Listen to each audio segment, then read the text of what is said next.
Um segurança arrogante apontou uma arma para minha esposa em pleno shopping, sem imaginar que eu era coronel com 25 anos de polícia.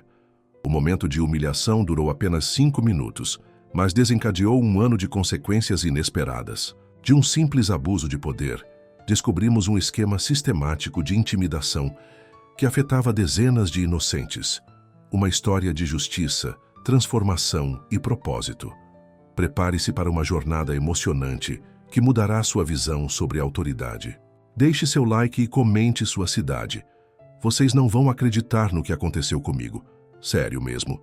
Tem horas que a vida parece uma comédia mal escrita. E eu? Bem, eu sou a protagonista que não pediu o papel. Estava eu lá, com meus cabelos grisalhos que carrego com orgulho há anos, na fila do banco numa quinta-feira que parecia normal. Parecia. Esse é o ponto. Porque normal é o que aquele dia definitivamente não foi. Sabem aquela sensação de que algo vai dar errado? Eu nunca tive isso. Sempre fui daquelas otimistas irritantes, sabe? Daquelas que acorda achando que o dia vai ser maravilhoso, mesmo quando está chovendo canivetes. 55 anos acreditando que as coisas sempre se resolvem. Como eu estava enganada. A fila do banco estava mais lenta que tartaruga com artrite. 15 pessoas na minha frente, só 2 caixas funcionando e um ar-condicionado que parecia estar no Ártico. Clássico cenário para testar a paciência de qualquer cristão. Eu estava ali para resolver uma simples aposentadoria. A minha aposentadoria, diga-se de passagem, depois de 35 anos dedicados ao magistério. 35 anos ensinando adolescentes ingratos que a matemática não foi inventada só para torturá-los. 35 anos corrigindo provas até de madrugada. 35 anos aguentando pais que achavam que seus filhos eram a 8ª maravilha do mundo e que, se tiraram nota baixa, a culpa só podia ser minha. E agora, finalmente, a liberdade estava à minha espera, ou pelo menos era o que eu achava. Quando finalmente chegou minha vez, depois do que pareceu uma eternidade repleta de pessoas reclamando em voz alta e crianças correndo como se estivessem numa pista de atletismo, fui atendida por um rapaz que mal tirou os olhos do computador. "Nome?" Ele perguntou com tanto entusiasmo quanto uma porta. Eu respondi, claro. Respondi com aquele sorriso que aprendi a manter mesmo diante dos alunos mais problemáticos. "Documento?" continuou ele, ainda sem me olhar. Entreguei minha identidade, minha carteira de trabalho e todos os papéis que provavam que eu, Maria Helena Souza, tinha cumprido minha sentença com o sistema educacional e merecia, finalmente, desfrutar da tão sonhada aposentadoria. Foi aí que começou o show de horrores. "Senhora, seu processo não foi aprovado." 5 palavras, 5 simples palavras que fizeram meu mundo desabar mais rápido que prédio mal construído. "Como assim não foi aprovado?" perguntei ainda, tentando manter o sorriso, mesmo sentindo que ele começava a congelar no meu rosto. "Sistema não reconheceu seus últimos 5 anos de contribuição. A senhora precisa entrar com recurso." E ele disse isso como quem comenta que vai chover mais tarde. Como se não estivesse falando dos 5 anos da minha vida que aparentemente sumiram do sistema. "Respira, Maria Helena. Respira. E lembra que agredir funcionário público é crime. Mas eu tenho os comprovantes aqui. Todos eles, organizados por mês, inclusive." Abri minha pasta. Aquela pasta azul que carrego como se fosse uma terceira, mão há meses. E mostrei os documentos perfeitamente organizados, com etiquetas coloridas e tudo. Ele nem sequer olhou. "Senhora, o problema não são os comprovantes físicos. O sistema não reconheceu. A senhora precisa entrar com recurso." E continuou digitando algo que, aparentemente, era muito mais importante que minha vida desmoronando ali mesmo, na frente dele. Foi quando algo dentro de mim simplesmente quebrou. Aquela Maria Helena paciente que sorria mesmo quando queria gritar, que sempre seguiu as regras, que nunca levantou a voz em público. Ela simplesmente saiu de férias. No lugar dela, surgiu uma mulher que eu não conhecia. Uma que bateu na mesa com força o suficiente para fazer o rapaz finalmente me olhar nos olhos. "Escuta aqui, rapaz. Eu não passei 35 anos da minha vida aturando adolescentes malcriados para agora ser tratada como se fosse uma idiota. Por alguém que provavelmente nem sabia multiplicar quando eu já estava formando gerações. Eu tenho todos os comprovantes aqui. Eu segui todas as regras.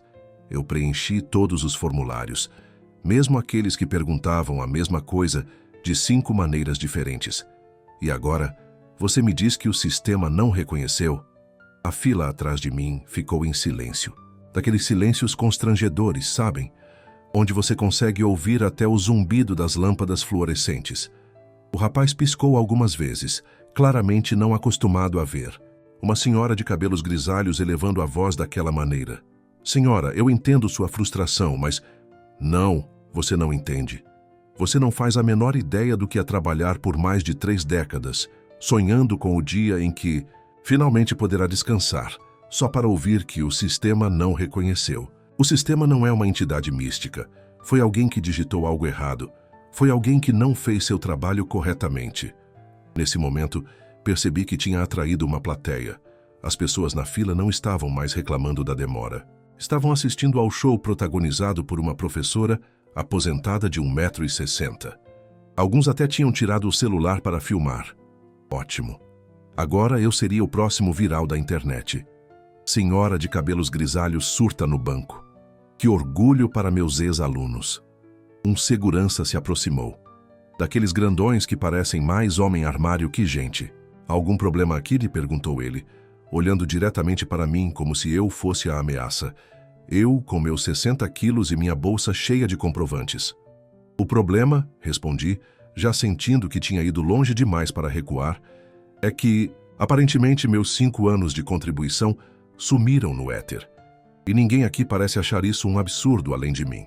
O segurança trocou um olhar com o caixa, daqueles olhares que homens trocam quando acham que estão lidando com uma mulher histérica, e então disse com uma voz que provavelmente achava tranquilizadora: Senhora, por que não vem? Comigo até a gerência para resolver isso com calma? Com calma, com calma. Eu estava calma pelos últimos 35 anos. Calma enquanto via o sistema educacional desmoronar.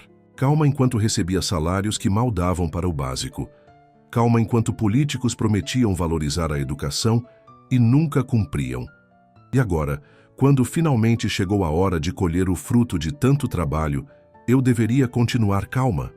Mas segui o homem-armário até a gerência, não sem antes lançar um último olhar para o caixa, que continuava impassível. A gerente era uma mulher de meia-idade, com um sorriso tão ensaiado quanto apresentador de programa de auditório. Ela me convidou para sentar com uma falsa cordialidade que só piorou meu humor. Senhora Souza, entendo completamente sua frustração. Aposto que entende. Aposto que também teve 5 anos da sua vida profissional simplesmente apagados por um erro do sistema. Mas preciso que entenda que nós, aqui na agência, apenas seguimos os protocolos determinados pela central. Se o sistema não reconheceu suas contribuições, precisamos seguir o procedimento padrão, que é o recurso administrativo. Respirei fundo, tão fundo que achei que ia sugar todo o oxigênio daquela sala minúscula e mal decorada. E quanto tempo leva esse recurso administrativo? O sorriso dela vacilou ligeiramente. Mau sinal. Em média, de 3 a 6 meses para a análise inicial. 6 meses? Eu podia sentir minha pressão subindo mais rápido que foguete. E se a análise inicial for negativa? Aí a senhora pode entrar com um recurso secundário, que leva mais. Ela consultou algo no computador. 4 a 8 meses. Nesse momento ri. Mas não foi uma risada de alegria, foi aquela risada que sai quando a situação é tão absurda que seu cérebro simplesmente não sabe mais como reagir. Então deixa eu ver se entendi. Eu trabalhei 35 anos. Tenho todos os comprovantes, todos os documentos. Segui todas as regras. E agora, por causa de um erro que eu não cometi, posso ter que esperar até 14 meses para receber o que é meu por direito? A gerente manteve o sorriso, mas seus olhos transmitiam aquela mensagem universal de por favor, não faça escândalo na minha agência. Infelizmente, senhora Souza, é o procedimento. Foi quando decidi que procedimento era a minha nova palavra menos favorita no dicionário, superando facilmente prova surpresa e reunião de pais. E se eu não aceitar esse procedimento? A gerente piscou, confusa. Claramente não estava acostumada às senhoras de cabelos grisalhos que não aceitavam a burocracia como uma força da natureza, imutável e inevitável. Como assim não aceitar? Exatamente o que eu disse. E se eu me recusar a esperar 14 meses por algo que é meu por direito? E se eu decidir que isso é inaceitável e que vou lutar contra? Ela deu aquele sorriso condescendente que me fez querer arremessar o porta-canetas na parede. Senhora Souza, entendo sua frustração, mas não há muito o que fazer além de seguir o procedimento. Levantei-me lentamente, juntei meus documentos e encarei a gerente por alguns segundos antes de dizer: veremos. E assim começou minha guerra. Uma guerra que eu nunca imaginei travar aos 65 anos, quando deveria estar viajando para a praia ou aprendendo a fazer crochê. Embora sejamos honestos, eu nunca tive paciência para crochê. Primeiro, fiz o que qualquer pessoa sensata faria. Tentei resolver pelos canais oficiais.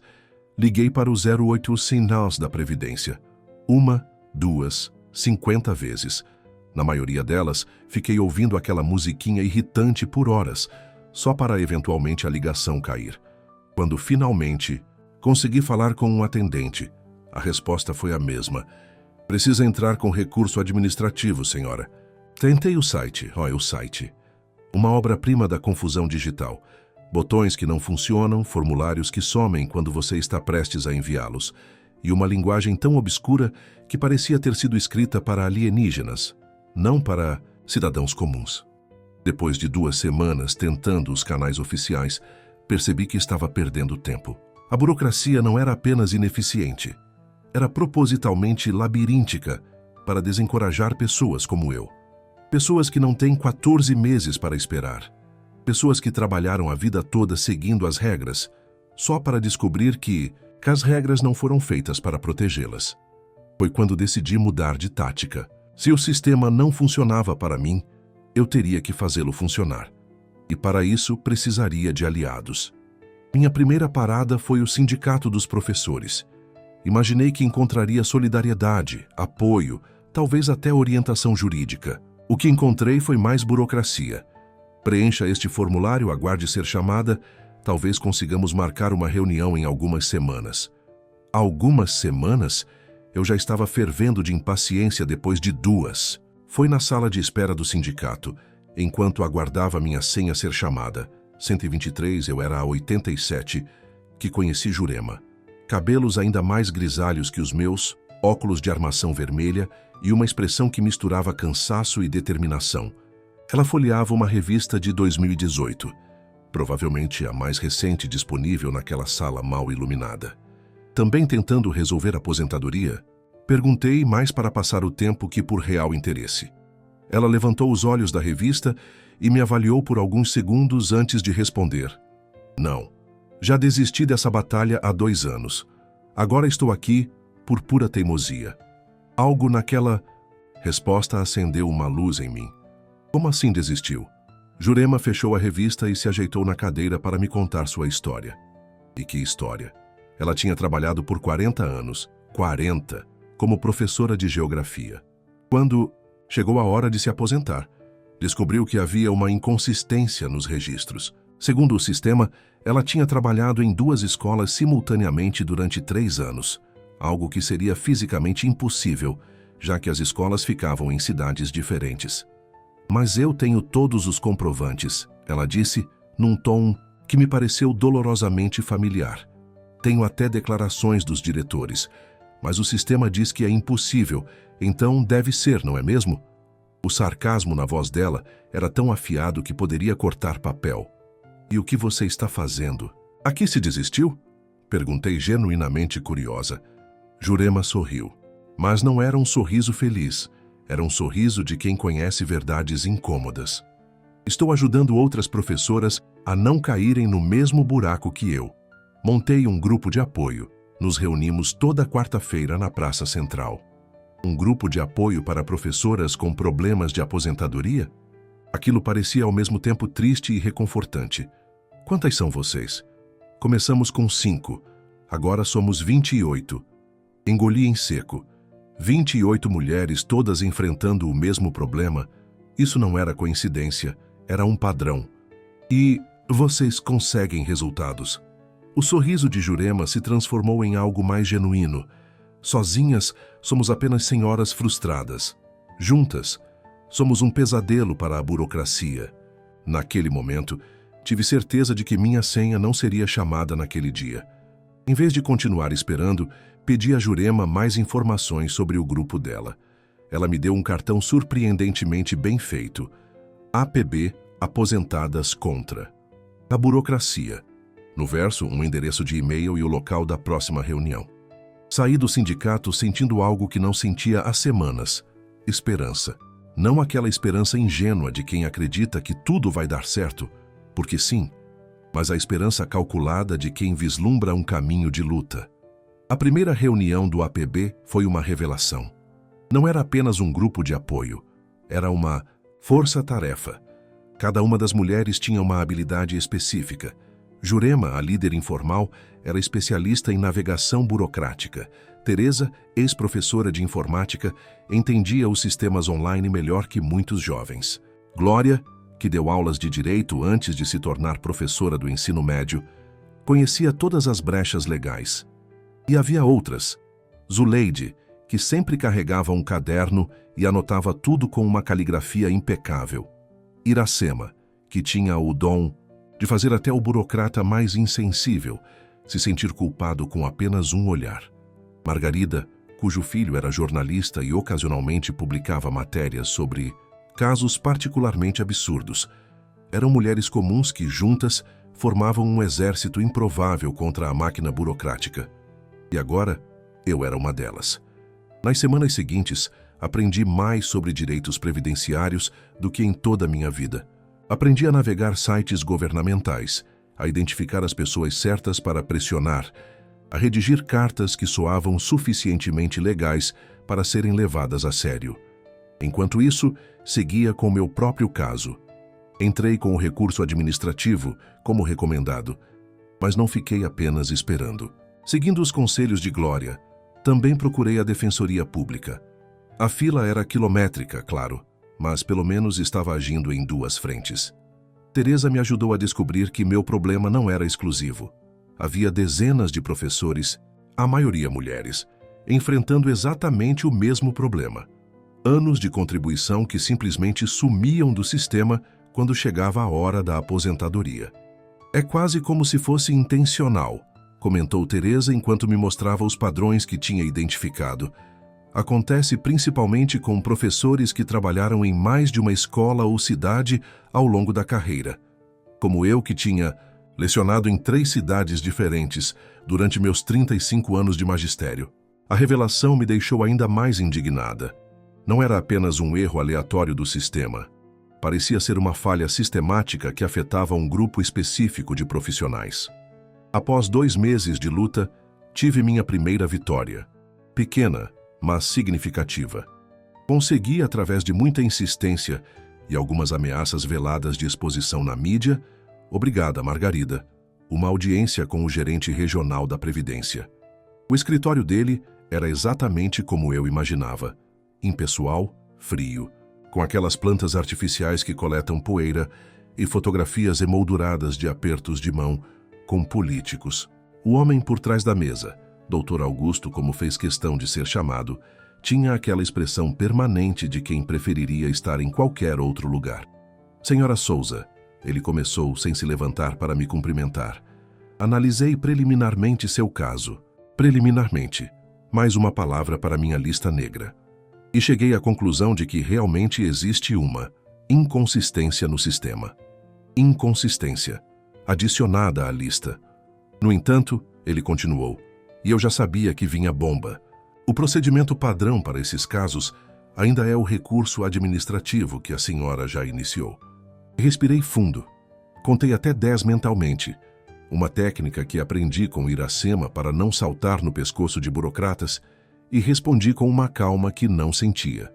Doutor Augusto, estamos diante de um erro do sistema que afeta não apenas a mim, mas dezenas de professores. Professores que dedicaram suas vidas à educação deste país. Sinceramente, espero que procedimento padrão não seja sua resposta final. Ele pareceu levemente surpreso com minha resposta, Claramente estava acostumado a pessoas que aceitavam a burocracia sem questionar. E que resposta a senhora esperaria, então? Ah, essa era boa. Ele estava realmente me perguntando o que eu esperava dele, como se eu fosse a responsável por resolver o problema que eles criaram. Esperaria, no mínimo, uma solução temporária enquanto o recurso tramita.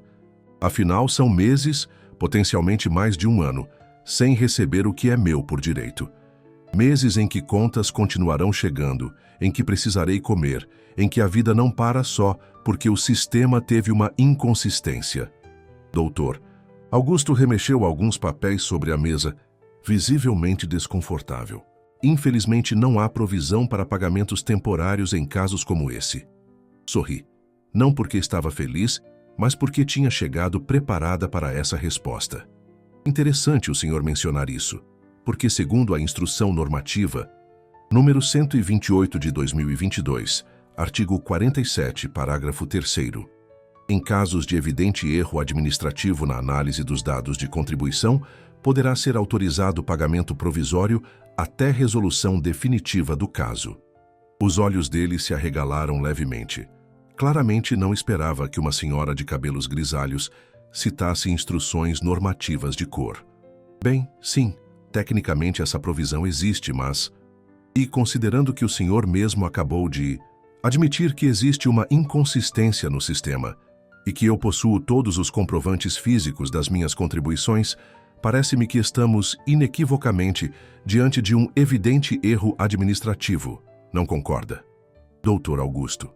Ajustou a gravata como se de repente ela estivesse muito apertada. Senhora Souza, vejo que a senhora veio bem preparada para esta reunião. 35 anos ensinando adolescentes a se prepararem para a vida, doutor.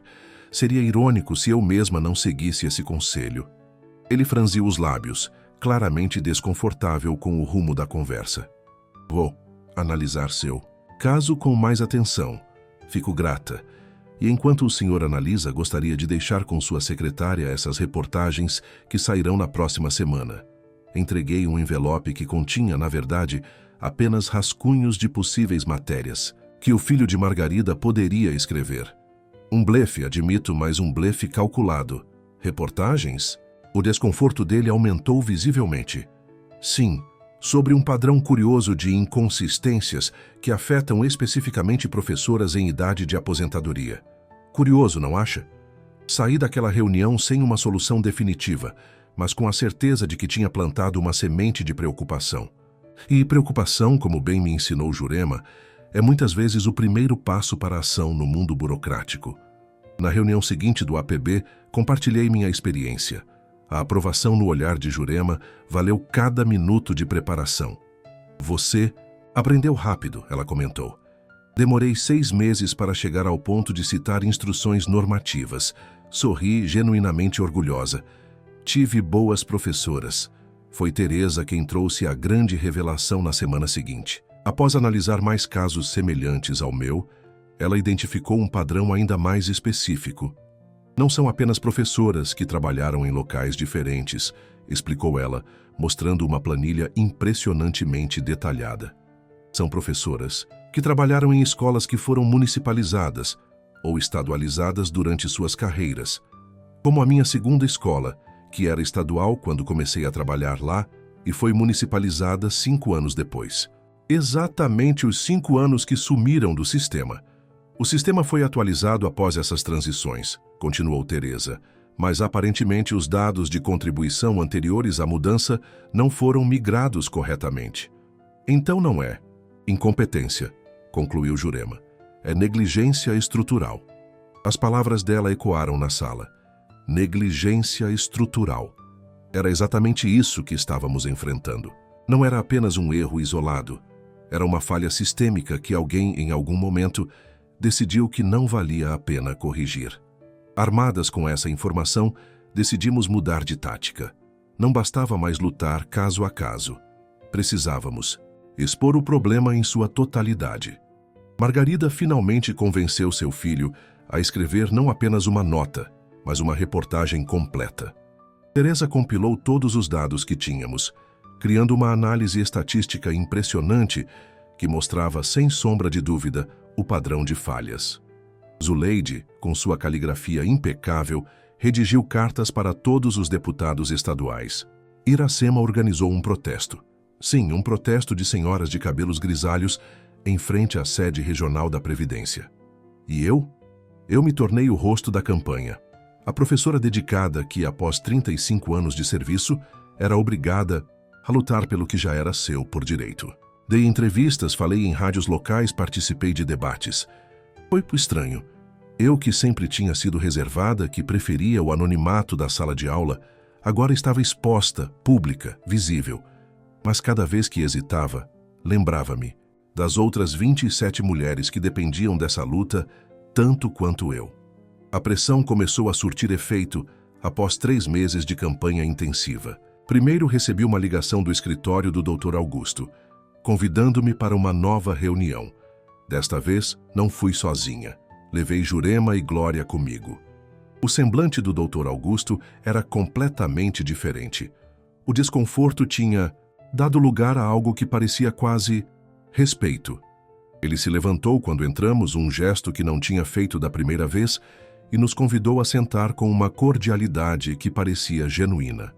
Senhora Souza, analisei seu caso com mais atenção, como prometi. Assenti, mantendo minha expressão neutra. Anos lidando com pais que achavam que seus filhos nunca estavam errados me deram essa habilidade. E descobri que realmente houve um erro sistêmico na migração de dados após a municipalização da escola onde a senhora trabalhou. De novo aquela vontade de dizer "eu te disse", mas me contive. Considerando isso, e amparado pela instrução normativa que a senhora tão bem conhece, ele lançou um olhar que misturava irritação e admiração. Autorizei o pagamento provisório dos seus benefícios enquanto o caso é resolvido definitivamente. Vitória! Quis gritar, pular, talvez até abraçar Jurema e Glória, mas novamente me contive. Isso não era apenas sobre mim. E quanto às outras 27 professoras, nas mesmas condições? Algumas esperando há anos? A expressão dele endureceu um pouco. Senhora Souza, estou tratando especificamente do seu caso agora. Jurema interveio, sua voz calma, mas firme. Doutor Augusto, o senhor mesmo reconheceu que se trata de um erro sistêmico. Lógica elementar diria que, se afeta uma professora nessa condição, afeta todas as outras na mesma situação. Infelizmente, cada caso precisa ser analisado individualmente. Foi a vez de Glória falar. Artigo 50 da Lei de Processo Administrativo, doutor. A administração deve adotar formas simples e suficientes para propiciar adequado grau de certeza, segurança e respeito aos direitos dos administrados. Analisar individualmente 28 casos idênticos seria o oposto de formas simples e suficientes. O senhor não concorda? O silêncio que se seguiu foi quase palpável. Dr. Augusto olhava de uma para outra, claramente surpreso com o nível de preparo jurídico de 3 senhoras que provavelmente ele esperava que fossem facilmente despachadas. Finalmente ele soltou um suspiro resignado.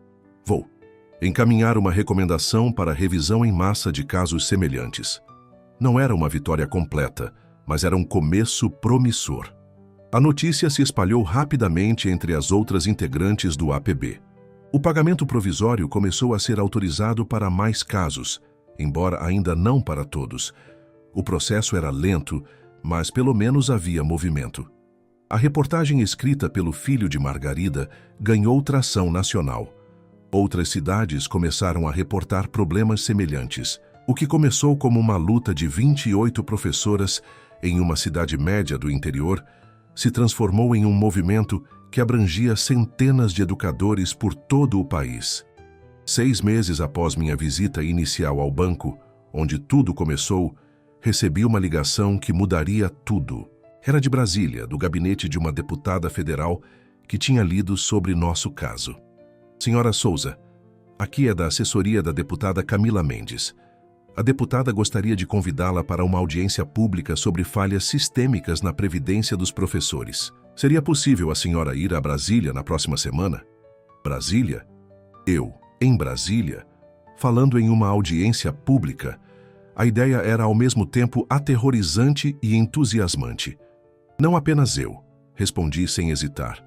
Somos 28 mulheres lutando juntas. Acredito que seria importante a presença de algumas de nós. Houve uma pausa do outro lado da linha. Entendo. Deixe-me verificar se conseguimos autorização para mais. Quantas estariam dispostas a ir? Fiz uma conta rápida mental. Algumas das integrantes do APB tinham problemas de saúde que dificultariam a viagem. Outras tinham compromissos familiares. Acredito que pelo menos 5 de nós. 5, certo. Vou verificar e retorno. No final, conseguimos autorização para 3. Eu, Jurema e Teresa. A escolha foi difícil, mas lógica. Eu como o rosto público da campanha. Jurema como a fundadora do grupo e Teresa com todos os dados e estatísticas que sustentavam nosso caso. A viagem para Brasília foi uma aventura por si só. Nenhuma de nós tinha ido à capital antes.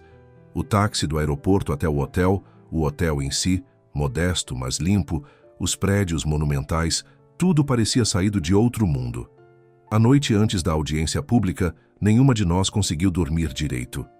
Repassamos nossos argumentos, praticamos respostas para possíveis perguntas, revisamos dados.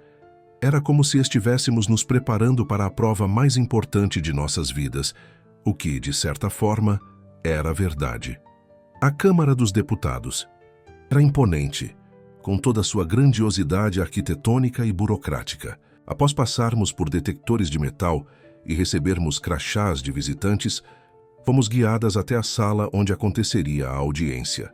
Para nossa surpresa, a sala já estava parcialmente cheia. Representantes da Previdência, políticos, jornalistas e, para minha alegria, outras professoras de diferentes estados, todas enfrentando problemas semelhantes aos nossos. A deputada Camila nos recebeu pessoalmente.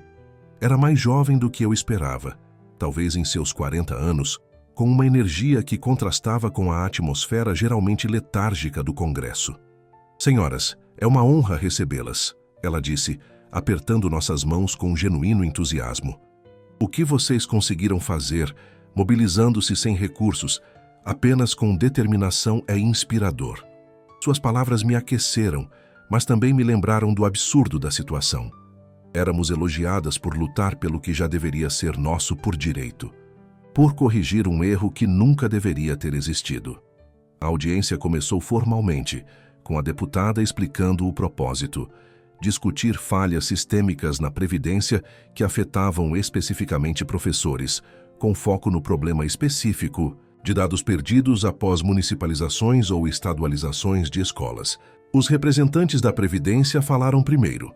Como esperado, usaram uma linguagem técnica e distante, falando de desafios na migração de dados e limitações sistêmicas herdadas de gestões anteriores.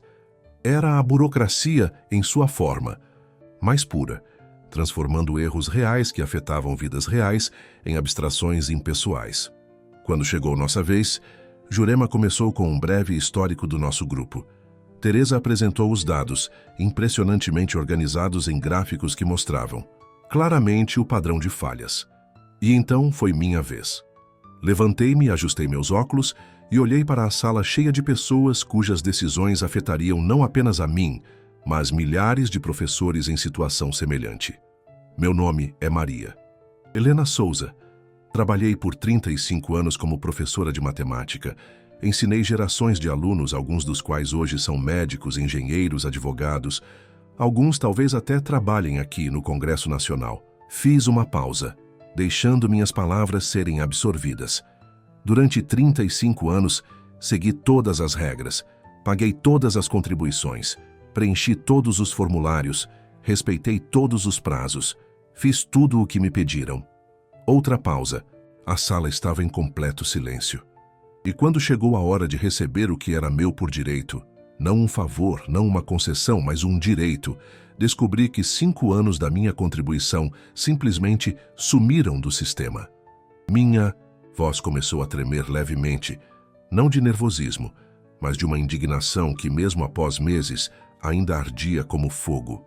Disseram-me para esperar, para entrar com recursos, para aceitar que, por causa de um erro que eu não cometi, poderia passar até 14 meses, mais de um ano da minha vida, sem receber o que trabalhei décadas para conquistar. Olhei diretamente para os representantes da Previdência. E não sou apenas eu. Somos 28 em nossa cidade, centenas em todo o país. Professoras, principalmente mulheres, notem bem, que dedicaram suas vidas à educação deste país e que agora, na hora de descansar, são tratadas como se fossem inconvenientes. Como se nossos anos de serviço valessem menos que a limitação sistêmica que vocês mencionaram. A sala continuava em silêncio. Alguns dos deputados presentes pareciam genuinamente tocados. Outros, mais cínicos, checavam seus celulares disfarçadamente. Os representantes da Previdência mantinham expressões neutras, treinadas por anos de audiências similares. Não estamos pedindo favores. Estamos exigindo justiça. Estamos exigindo respeito. Estamos exigindo que o sistema, criado para nos servir, não o contrário, funcione como deveria. Terminei minha fala e voltei a me sentar, sentindo uma mistura de alívio e ansiedade. Tinha dito tudo o que precisava ser dito? Tinha sido clara o suficiente? Tinha transmitido a urgência, a injustiça, a necessidade de ação imediata? As perguntas que se seguiram indicavam que sim. Deputados de diferentes partidos, alguns que nunca imaginariam concordar uns com os outros, manifestaram apoio à nossa causa. A deputada Camila propôs a criação de um grupo de trabalho específico para resolver o problema em nível nacional. Os representantes da Previdência, pressionados, comprometeram-se a implementar uma força-tarefa para revisar casos semelhantes e agilizar o pagamento provisório enquanto os processos eram analisados definitivamente.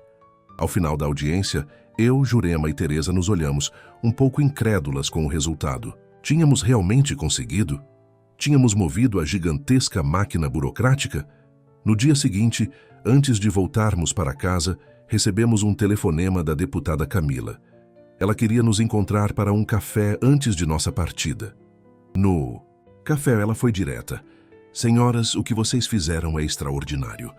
Conseguiram chamar atenção para um problema que afeta milhares de pessoas. E agora temos um compromisso público de resolvê-lo. Agradecemos, claro, mas eu ainda tinha uma pergunta. E quanto tempo até vermos resultados concretos? A deputada sorriu. Não um sorriso político, mas um genuíno. A força-tarefa já começou a trabalhar ontem mesmo, após a audiência. Os primeiros pagamentos provisórios para casos como os de vocês devem começar em 2 semanas. 2 semanas. Não 14 meses, não 6 meses, mas 2 semanas. E o mais importante, continuou ela, vocês criaram um precedente. Mostraram que é possível lutar contra a burocracia e vencer. Que senhoras de cabelos grisalhos não são invisíveis, não são descartáveis, não são fáceis de enganar ou enrolar. Jurema, sempre a mais contida de nós, tinha lágrimas nos olhos. Teresa, normalmente focada em dados e fatos, sorria abertamente. E eu senti uma mistura de emoções difícil de descrever. Alívio, é claro, orgulho, sem dúvida, mas também uma pontada de tristeza por ter sido necessário tanto esforço para conseguir o que deveria ter sido automático. Voltamos para casa como heroínas. As outras integrantes do APB nos receberam no aeroporto com flores e cartazes. A imprensa local estava lá. Era surreal. Nas semanas seguintes, como prometido, os pagamentos provisórios começaram a ser liberados. Primeiro para as 28 de nossa cidade, depois para casos similares em todo o país. A força-tarefa estava realmente funcionando. Ano após minha visita inicial ao banco, onde tudo começou, recebi a notificação oficial. Meu caso tinha sido resolvido definitivamente. Os 5 anos perdidos tinham sido oficialmente reconhecidos. Minha aposentadoria estava regularizada. Mas algo tinha mudado em mim. Não conseguia simplesmente voltar à vida que tinha planejado antes de tudo isso. Não depois de ver quantas pessoas enfrentavam problemas semelhantes. Não depois de perceber o poder que tínhamos quando nos uníamos. O APB, Aposentadas contra a Burocracia, não acabou com a resolução dos nossos casos. Pelo contrário, expandiu-se. Começamos a ajudar professores com outros problemas previdenciários. Depois, outros servidores públicos. Nosso conhecimento acumulado, nossa experiência de luta, tornou-se um recurso valioso. Hoje, 3 anos depois, o APB é uma organização reconhecida nacionalmente. Temos núcleos em 12 estados. Oferecemos consultoria gratuita para aposentados, enfrentando problemas burocráticos. Participamos regularmente de audiências públicas.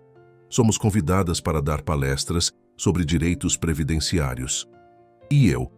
Bem, nunca imaginei que aos 68 anos estaria mais ativa do que em toda a minha vida profissional. Nunca imaginei que meus cabelos grisalhos, em vez de me tornarem invisível como a sociedade frequentemente faz com mulheres mais velhas, se tornariam um símbolo de resistência. Às vezes, quando visito o banco onde tudo começou, cruzo com aquele primeiro caixa, o rapaz que mal levantou os olhos para me olhar. Ele me reconhece agora. Todos me reconhecem. Não sou mais apenas Maria Helena, a professora aposentada. Sou Maria Helena, a mulher que não aceitou ser ignorada.